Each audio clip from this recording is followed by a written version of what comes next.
The Galactic Combat Academy floated in the darkness of space like a massive metal flower. It was built on Station Orion 7, far from any planet, far from any sun. For 300 years, the best warriors from across the galaxy had come here to train. They came to learn. They came to prove themselves. The Academy had seen every kind of alien walk through its doors. The Velthari were tall and covered in natural armor that could stop a laser. Bekesni had 4 arms and moved faster than the eye could follow. The Morvani had crystal skulls and could read minds. The Draven were giant lizards with claws that could cut through metal. But in all those 300 years, the Academy had never admitted a human until today. David Kim walked off the transport ship and stepped onto the station.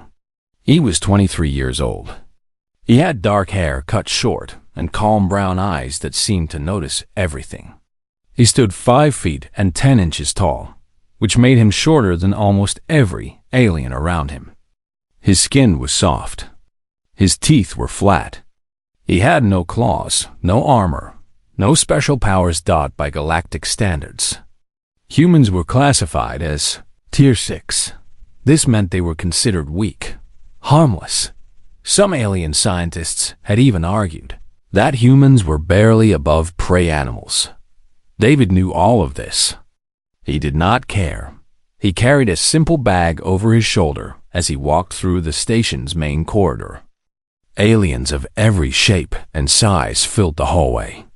Some walked on 2 legs. Some walked on 4. Some floated. Some slithered. And every single one of them stopped to stare at the human. David heard their whispers. His translator device, a small chip behind his ear, converted their words into English. Is that a human? Why is it here? Look how small it is. Look how soft. This must be a joke. Humans cannot fight. David kept walking. He had heard worse. The combat assessment chamber was located at the heart of the academy. It was a massive room with walls that could project any environment. Mountains, oceans, cities, forests. The chamber could simulate any battlefield in the galaxy. When David entered, he found 30 other cadets already waiting. They stood in small groups, talking and laughing. Most of them had trained their whole lives for this moment.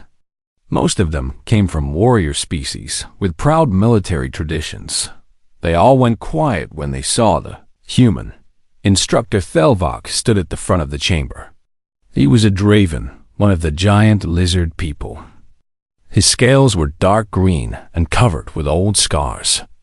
He had fought in 3 wars and killed more enemies than he could count. He was missing 2 fingers on his left hand, and one eye was clouded white from an old injury. Thelvok had trained thousands of cadets over his 40-year career. He had seen brave warriors and cowardly fools. He had seen natural talent and hopeless failure. But he had never trained a human. He studied David with his one good eye. He saw a small, fragile creature with no natural weapons. He saw a soft skin that would tear like paper. He saw flat teeth that could not bite through anything harder than fruit. He saw weakness. Cadet Kim, the instructor said. His voice was deep and rough, like rocks grinding together. You are the first human to attend this academy. The Galactic Council has ordered us to give your species a chance. So here you are. David nodded. Yes, sir. Thank you for the opportunity. Do not thank me yet. Thelvok's lips pulled back to show rows of sharp teeth. Today, every cadet must demonstrate their combat abilities. You will show us what humans can do. You will show us why your species deserves to be here. The other cadets shifted and murmured. A large Kesni with blue-black armor stepped forward. His name was Vrix, and he was the son of a famous general. He had 4 arms, each one ending in claws that could punch through steel. His species could react to threats in less than 1/10 of a second. Instructor, Rick said, his mandibles clicking with amusement. Is this truly necessary? We all know what humans can do. They can run. They can hide. They can die. What else is there to demonstrate? Several cadets laughed. David did not react. THEL. Single quotes VOK held up a clawed hand for silence. The assessment will proceed as planned. Cadet Kim, step forward and select your weapon. David walked to the center of the chamber. Along one wall, there was a rack holding dozens of weapons.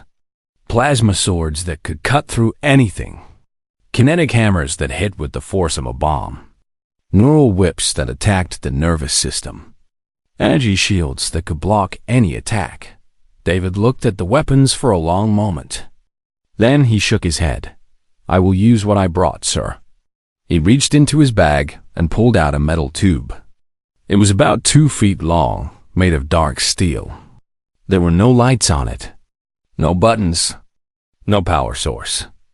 The chamber's scanning systems tried to analyze it and found nothing. The device appeared to be completely dead. Rix let out a loud, chittering laugh. The human brought a stick. A metal stick.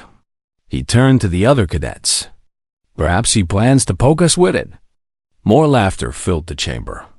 Even Instructor Thelvok seemed amused. His scarred face twisted into something like a smile. Cadet Kim, the instructor said, that object has no power signature. It is not connected to any known weapons system. What exactly do you intend to do with it? David held the metal tube in both hands. His face was calm.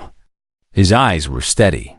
He did not look angry or embarrassed or afraid. With respect, sir, he said quietly, I intend to show you what humans learned to do long before we ever left our planet. He paused and looked around the chamber, meeting the eyes of every alien who had laughed at him. I intend to show you why we survived. The laughter slowly died. Something in the human's voice made the cadets uncomfortable. Something in his eyes made them want to look away. Instructor Thelvok felt a strange sensation in his gut. It took him a moment to recognize it.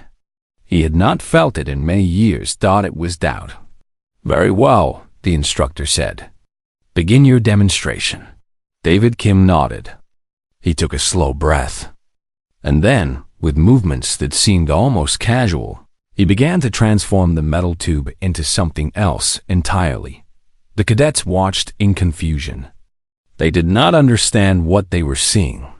They would understand soon enough.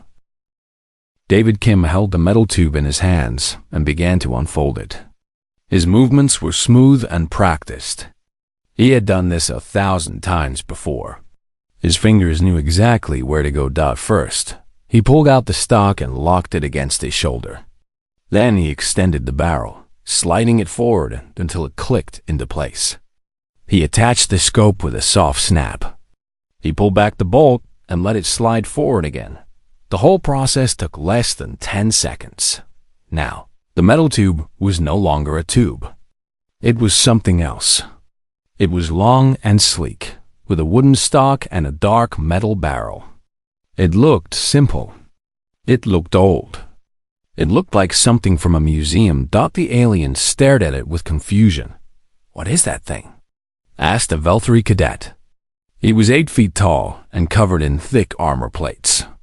It has no power core, no energy cells. How does it work? It does not need power, David said. He held up a small metal object. It was shaped like a cylinder with a pointed tip. It uses these.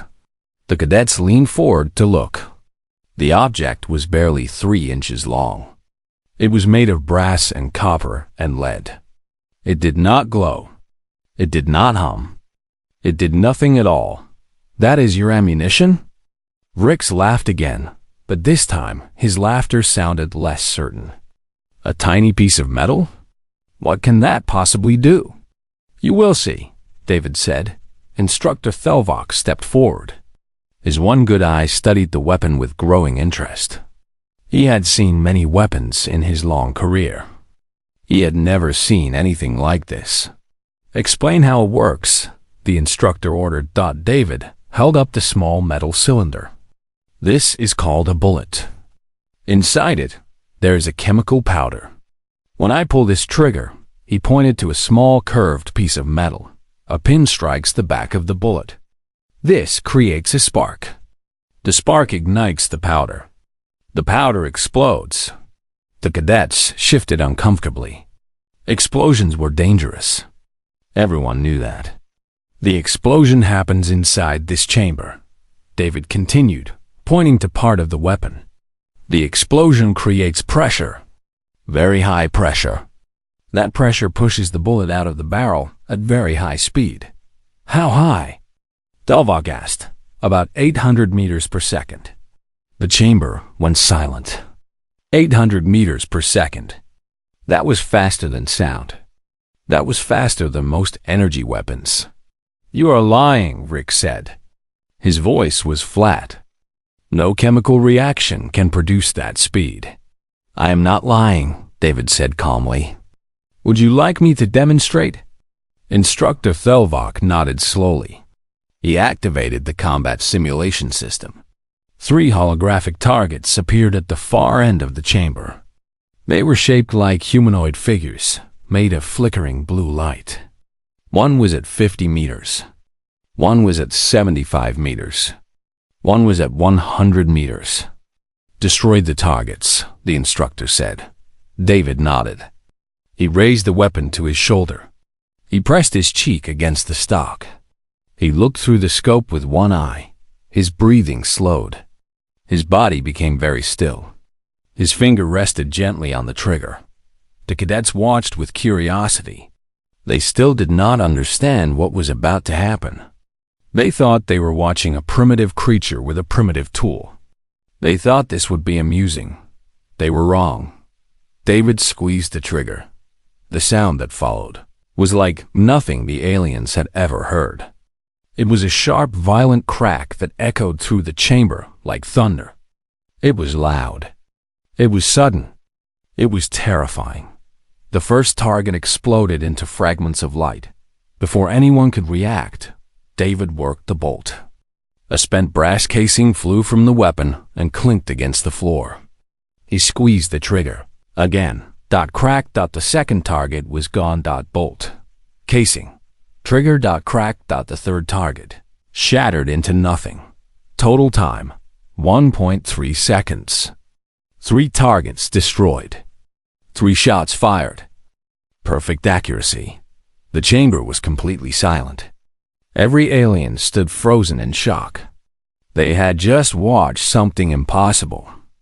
They had just watched a human destroy 3 targets faster than most of them could blink. Instructor Thelvok found his voice first. What? What did you call that weapon? It is called a rifle, sir. David lowered the weapon and turned to face the instructor. His expression was still calm. His hands were steady. His heart rate had barely increased. This particular model is called an M24. It is a bolt-action rifle. It fires a .308 caliber projectile. Projectile, the Morvani cadet whispered. Her name was Lyris, and her crystal skull was pulsing with rapid flashes of light. This was a sign of extreme distress. You mean it throws something? Like the ancient weapons of the primitive Cathari? Similar principle, David agreed, but much faster. He ejected the magazine from the rifle and held it up. Inside were more of the brass cylinders, each one neatly stacked. These are the rounds, he explained. Each one contains a small amount of chemical propellant. When ignited, the propellant generates enough pressure to accelerate this. He held up a single bullet to supersonic speeds. He paused to let that sink in. Supersonic means faster than sound, he continued. The bullet arrives at the target before the sound of the shot reaches them. By the time you hear the bang, you are already dead. Rix took a step backward. He did not realize he was doing it. His body simply moved on instinct, trying to put distance between himself and the human. That is barbaric, he said. His voice was quieter now. Chemical explosions? Metal projectiles? This is how your species fights. Yes, David said simply. But it is so primitive, so crude, so effective, Instructor Thelvok finished. The old warrior's voice was heavy. It is effective. He looked at the human with new eyes. The Draven had spent his whole life studying combat. He knew weapons. He knew tactics. He knew how to kill, and he recognized a killer when he saw one. Cadet Kim, the instructor said slowly. How old is this technology? How long has your species possessed weapons like this? David considered the question. This specific rifle design is about 150 years old. But the basic technology, using chemical explosions to fire projectiles, is much older. How much older? About 1,000 years. The chamber erupted in shocked murmurs. 1,000 years. That was before humans had electricity. Before they had computers. Before they had space travel. You have had these weapons for 1,000 years? Lyris asked. Her crystal form was now flashing so rapidly it was hard to look at. But you only achieved faster than light travel 80 years ago. You are saying your species had weapons like this before you even left your own planet? Yes, David said. Long before.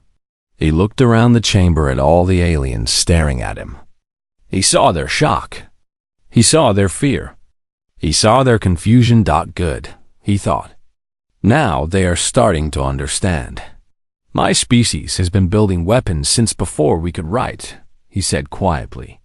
We have had it 1,000 years to perfect the art of killing. He held up the rifle one more time.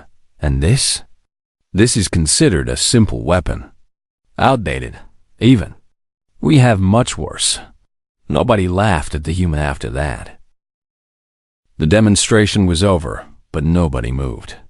The cadets stood in small groups, whispering to each other. They kept glancing at the human and his strange weapon. They kept thinking about what they had just seen. VRIX stood apart from the others. The Kessni warrior was not used to feeling uncertain. His species was known throughout the galaxy as some of the greatest fighters alive. They had 4 arms, each one stronger than steel. They had armor that could stop plasma bolts. They had reflexes that were 3 times faster than most other species. Vrix had trained since he was a child. He had won every competition.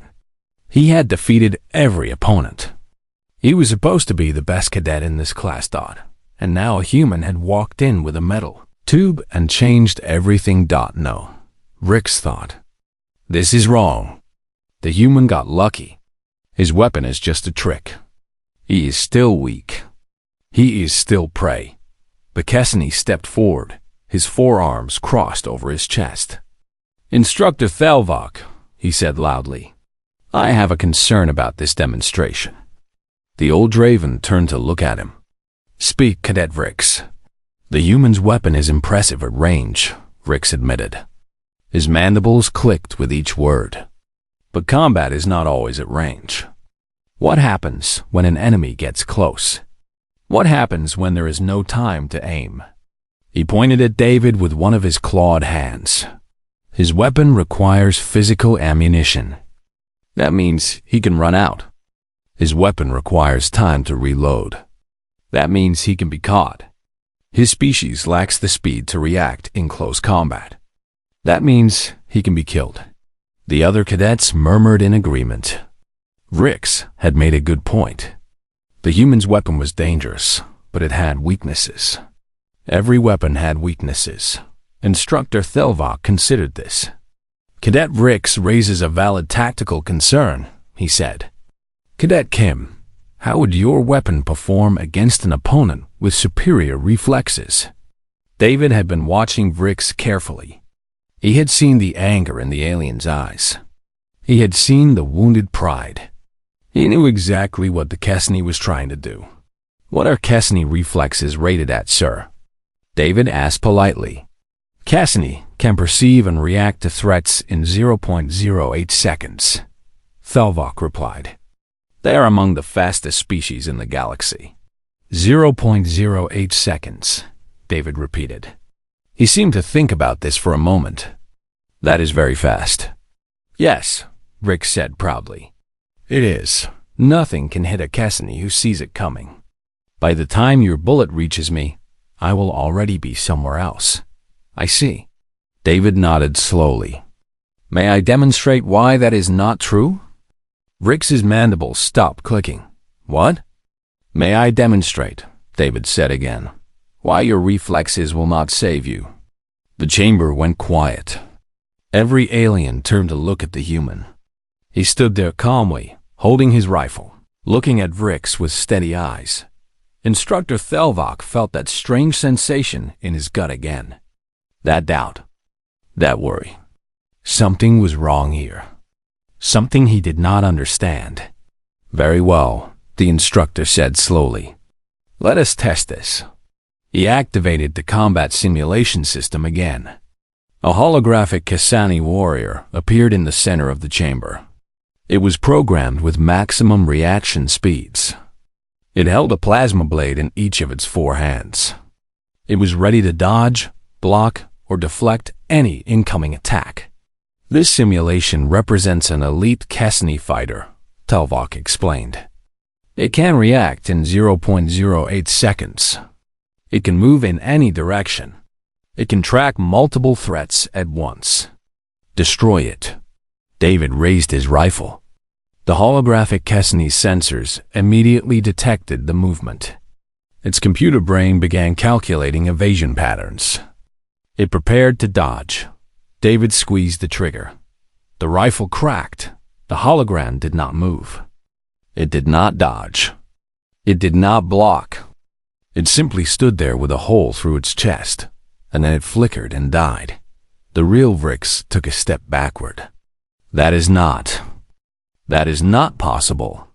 The simulation should have dodged. It should have moved.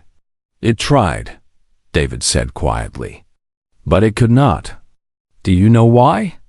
Vrix did not answer. His forearms had fallen to his sides. His mandibles hung open. The bullet traveled 30 meters in 0.035 seconds, David explained.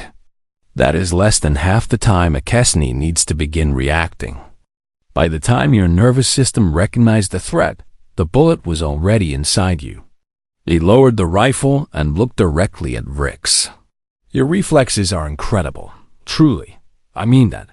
You can dodge plasma bolts. You can catch thrown knives. You can react to almost anything. He paused. But you cannot react to something that hits you before you see it. You cannot dodge something that arrives before your brain knows it exists.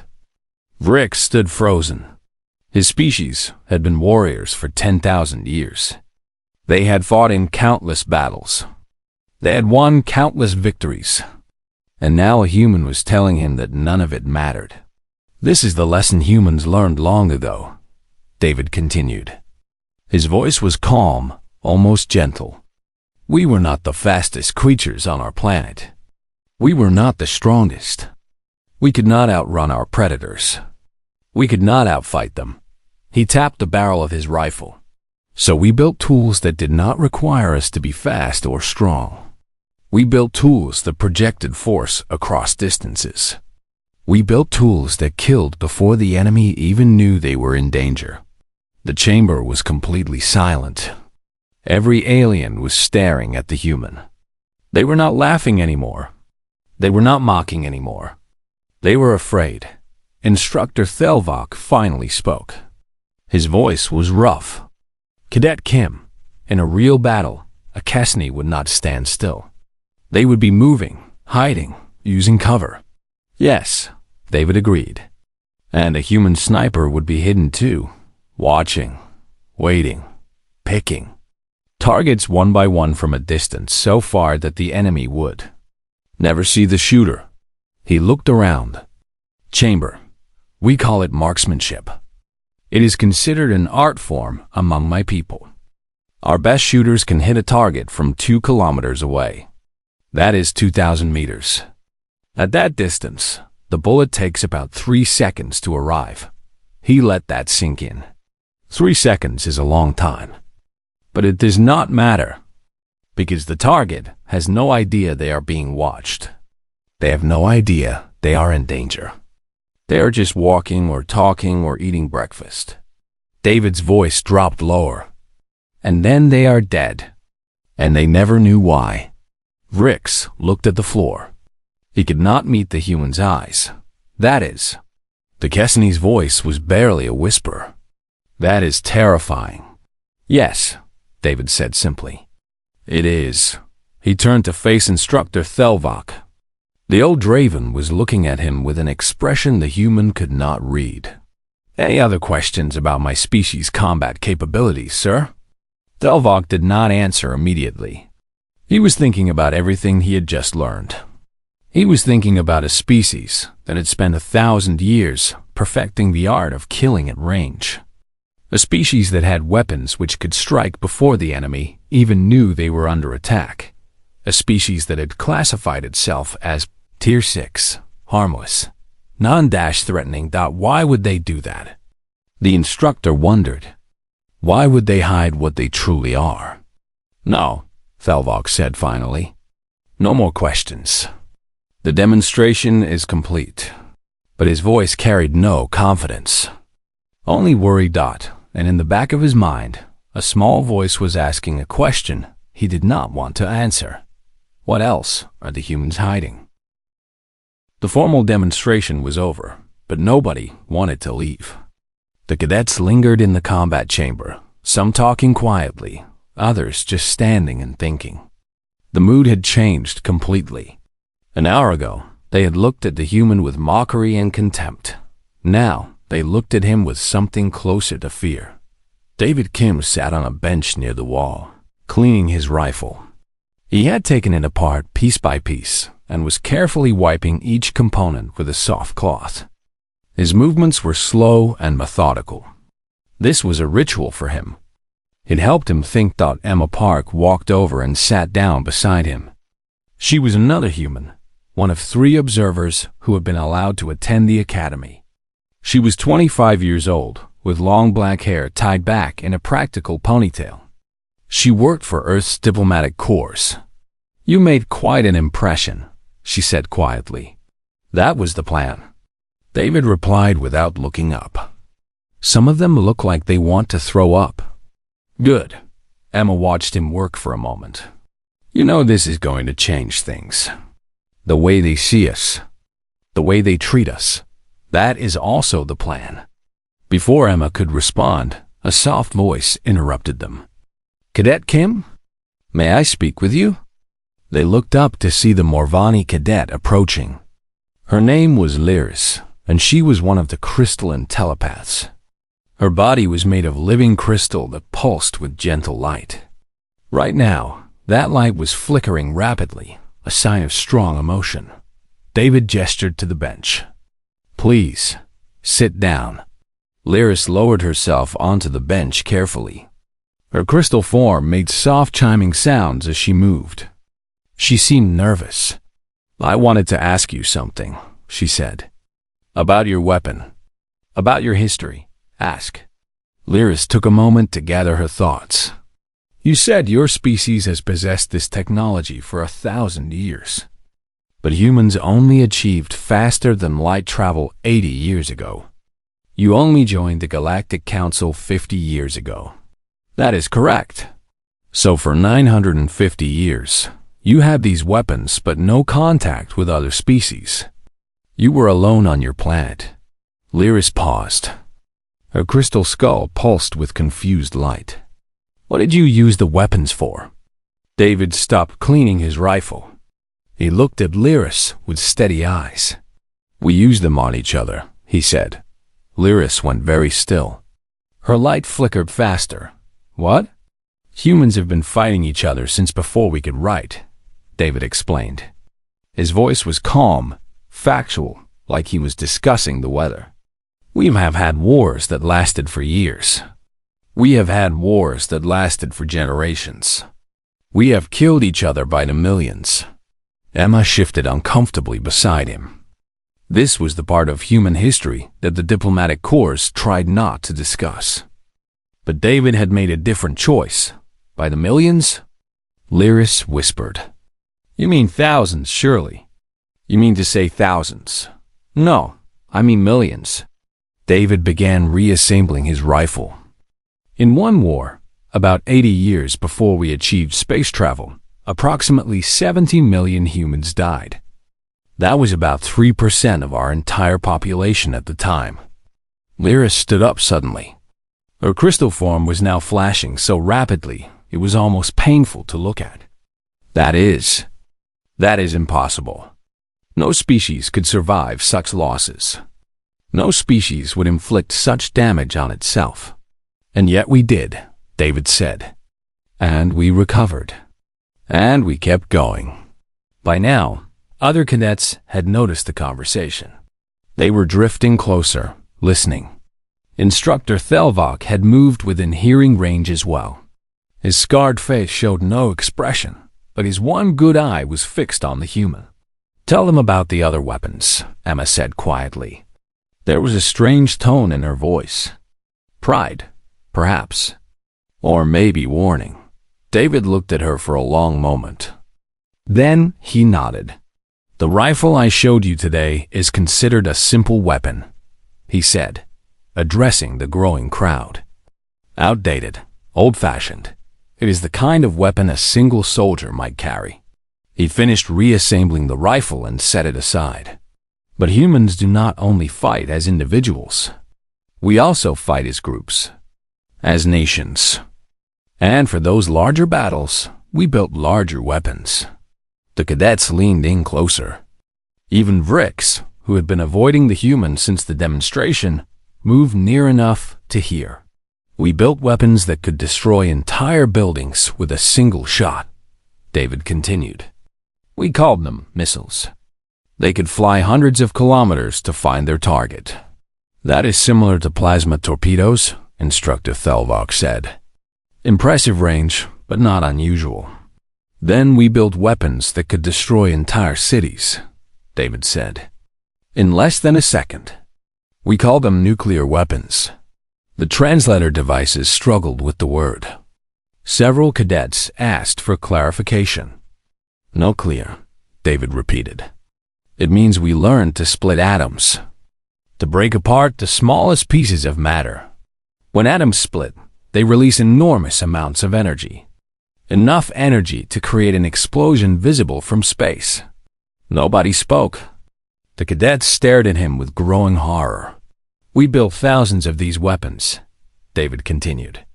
We pointed them at each other. For decades, my species lived under the constant threat of total destruction. At any moment, the leaders of our nations could have pressed a button and ended everything. Lyris made a sound that might have been a sob. Why? Why would you create such things? Because we were afraid of each other, David said simply. Because we knew that if we did not have the biggest weapons, someone else would. And they might use them against us. He stood up and faced the crowd of aliens. This is who humans are, he said. We are afraid. We have always been afraid. Afraid of predators. Afraid of each other. Afraid of the dark. He picked up his rifle and held it in both hands. And fear made us dangerous. Fear made us creative. Fear made us build weapons that could kill from a distance. Weapons that could kill without warning. Weapons that could kill millions in seconds. He looked at Instructor Thelvok. When humans joined the Galactic Council, we declared ourselves a Tier 6 species. We said we were harmless, non-threatening. We submitted to every inspection. We accepted every restriction. Why? The instructor asked. His voice was rough. If you have weapons that can destroy cities, why would you pretend to be weak? David smiled. It was not a happy smile. Because we know exactly how dangerous we are, he said. We have lived with that danger for 1,000 years. We have looked into the face of our own extinction and chosen to step back from the edge. He paused. We hid our true capabilities because we decided the galaxy was not ready to know. We decided that some secrets should stay buried. We decided that some weapons should never be used again. The chamber was completely silent. But make no mistake, David said quietly. The weapons still exist. The knowledge still exists. And if our species is ever truly threatened, he did not finish the sentence. He did not need to. Every alien in the room understood what he was not saying. If humans were ever truly threatened, they would not stay hidden. They would not stay peaceful. They would remember every lesson they had learned in 1,000 years of war, and the galaxy would burn. The assessment ended, and the cadets began filing out of the combat chamber. They moved slowly, their conversations quiet. The mood was heavy, like a storm cloud had settled over everyone. Nobody joked. Nobody laughed. Nobody looked at the human as they passed. David Kim remained on the bench, packing his rifle back into its case. Emma Parks stood nearby, watching the aliens leave with careful eyes. "That went well," she said softly. "It went exactly as planned," David replied. At the far end of the chamber, a small group of cadets had gathered in a corner. They huddled together, speaking in low voices that they thought nobody could hear. But the chamber had excellent acoustics, and David's ears were sharper than most aliens expected. Rix was at the center of the group. The Cassini warrior had recovered some of his pride, and with it came anger. Hot, burning anger at the human who had humiliated him. "This changes nothing," Rix hissed to the others. "The human got lucky today. He had his weapon ready. He knew what was coming. But in a real fight, things would be different." A Valkyrie cadet nodded, his armor plates clicking together. "His weapon is only dangerous at range. If we got close enough, he would be helpless. Just soft meat." "Exactly," Rick said. "We should test him properly. See how he performs under real pressure." After class, when there were no instructors watching, the other cadets murmured agreement. There were 5 of them in total. Rix, the Valkyrie, 2 Draven, and a Cassini female named Tira. Together, they represented some of the deadliest species in the galaxy. "We will wait until he leaves the chamber," Rix continued. "We will follow him. We will corner him. And we will show him what real warriors can do." David heard every word. He did not react. He simply continued packing his rifle, his movements slow and deliberate. Emma leaned closer to him. "You know what they are planning?" "Yes. And?" David looked at her with calm eyes. "They will not go through with it. How can you be sure?" Before David could answer, Instructor Thelvok moved. The old Draven had been standing silently near the exit, watching the cadets leave. He had seen the group gathering in the corner. He had watched their body language. He knew exactly what they were planning, and he knew he had to stop them. Thelvok walked across the chamber with heavy steps. His claws clicked against the metal floor. His one good eye was fixed on the group of conspirators. The cadets saw him coming and went quiet. They tried to look innocent, but it was too late. The instructor had spent 40 years reading the intentions of young warriors. He knew guilt when he saw it. "Cadets," Thelvok said. His voice was low and dangerous. "Step away from each other, now." They obeyed slowly, spreading out into a loose line. Rix tried to meet the instructor's eye, but found he could not. "I know what you are planning," Thelvok said. "You think you can challenge the human. You think you can test him. You think you can prove that he is weak." He stepped closer until he was directly in front of Rix. "You are wrong." Rix's mandibles clicked nervously. "Instructor, we were only talking. We meant no disrespect. Do not lie to me." Thelvok's voice dropped to a growl.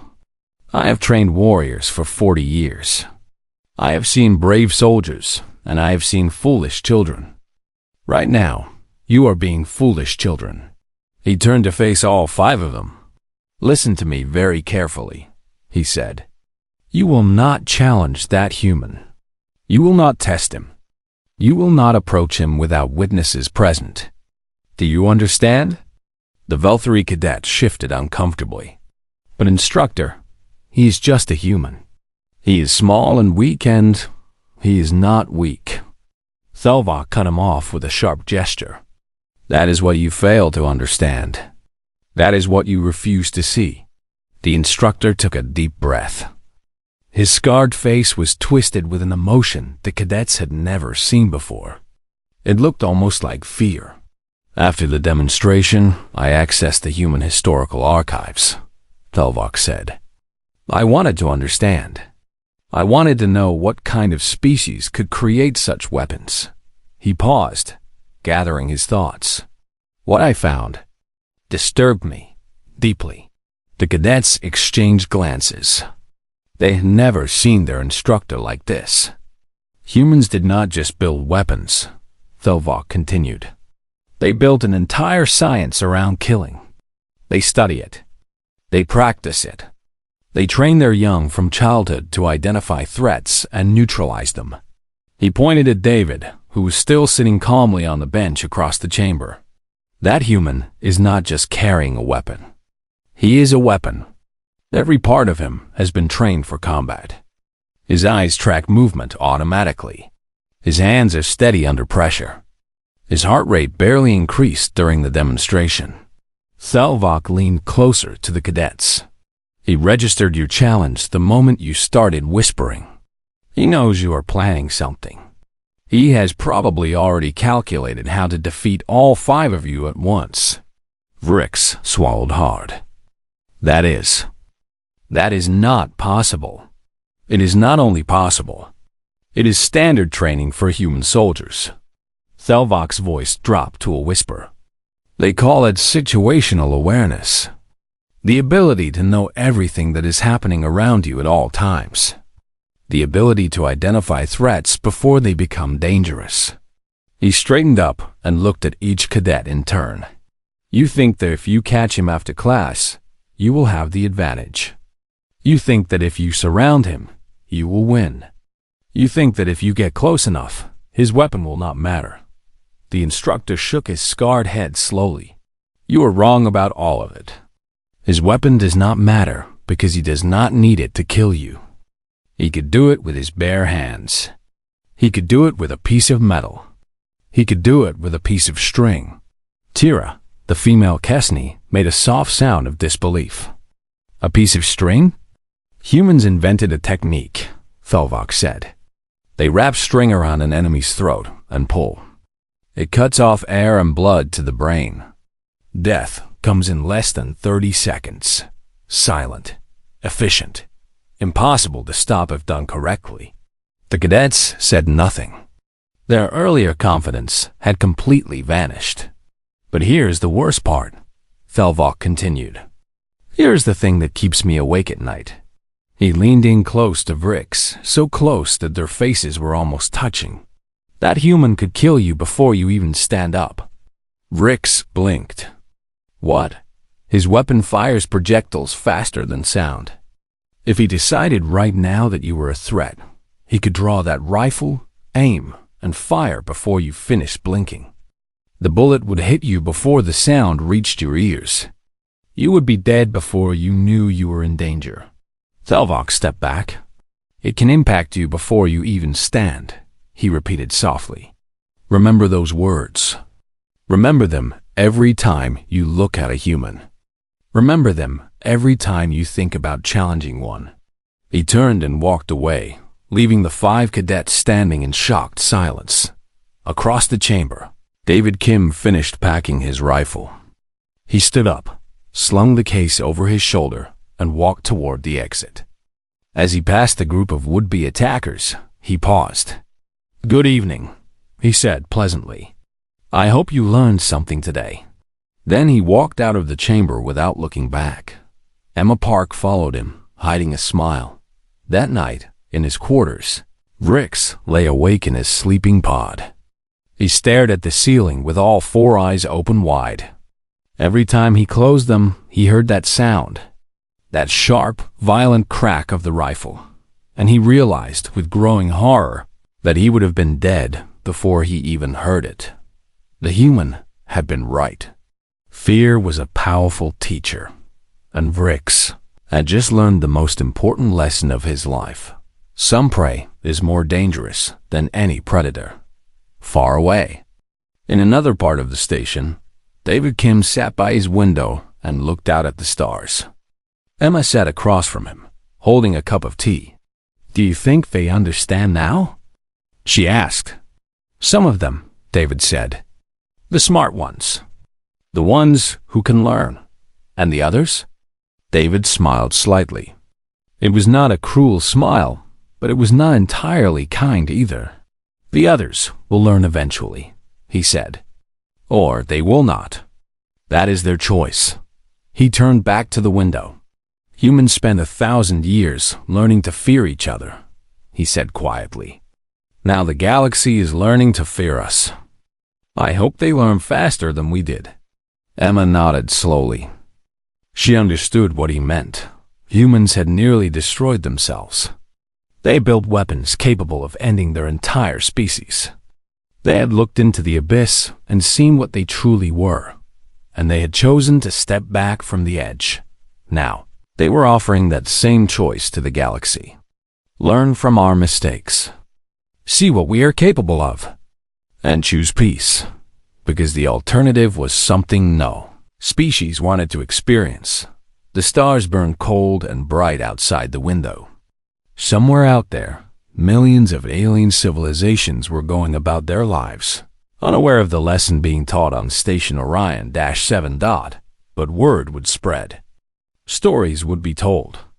Cadets would graduate and return to their home. Worlds with warnings on their lips.